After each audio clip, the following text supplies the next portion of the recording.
The age of AI designed CRISPR is here. Ben Kleinstiver and his lab at Harvard have developed a machine learning-based tool that allows scientists to design new Cas9 enzymes with higher efficiency and precision to target different PAM sequences. The PAM sequence is one of the key elements when designing a CRISPR gene editing approach. While the guide RNA gives Cas9 the address to the DNA sequence we want to edit, the PAM acts as Cas9's parking spot, allowing it to bind to the DNA in the first place. The most used Cas9 protein, 𝗵𝗲 recognizes an NGG PAM with N standing for any nucleotide. This means that it can only cut the DNA in positions close to this NGG sequence, which limits the sequence it can target. To overcome this issue, scientists have long tried to develop new Cas9 variants that could recognize different PAMs, and Ben Kleinstiver was one of the pioneers in this. Indeed, in 2020, his lab developed SPG and SPRI, two Cas9 variants with relaxed PAM requirements, and especially SPRI was able to target almost any PAM sequence. The key to developing these variants was engineering their DNA binding motifs to alter their affinity to certain DNA sequences.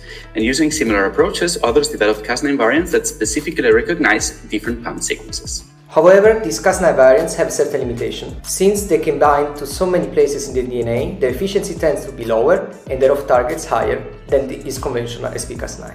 To solve this issue, the Kleinstiver team turned to AI, more specifically machine learning, to help them improve Cas9 variant design.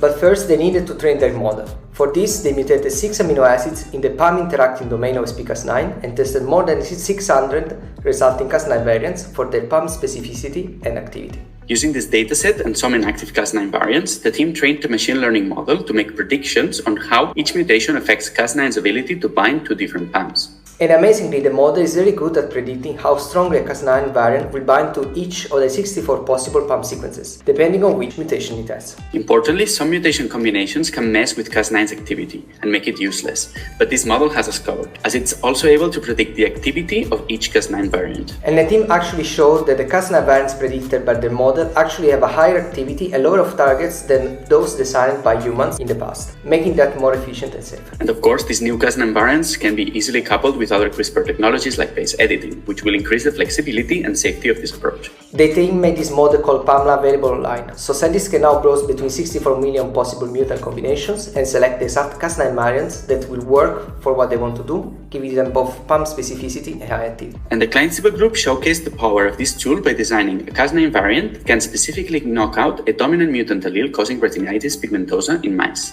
For this, they targeted a PAM sequence that only appears when a certain mutation is present and showed that their Cas9 variants was able to cut the mutant allele up to 9 times more often than the wild-type one. This example showcases the amazing potential of designer Cas9 enzymes for editing sequences that would otherwise be hard to target. We're sure this technology will have many future applications, and here with the CRISPR, we'll follow this topic closely and be ready to tell you all about it.